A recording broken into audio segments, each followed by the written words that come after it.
नुआ संसार तोते अभिनंदन तो चल बाटरे झर फूल चंदन तो चल बाटरे झर फूल चंदन समयर चक्का भौरी घुरे घुरे फुले कांदनालो चढ़ीबु तू फूल सवारी धीरे धीरे फुले कांदनालो बाहादर सुख परा विधाता देइछि तोते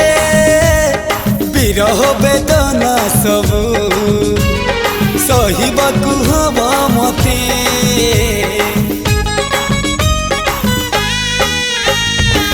सिंथी तो रहेला सिंदूरी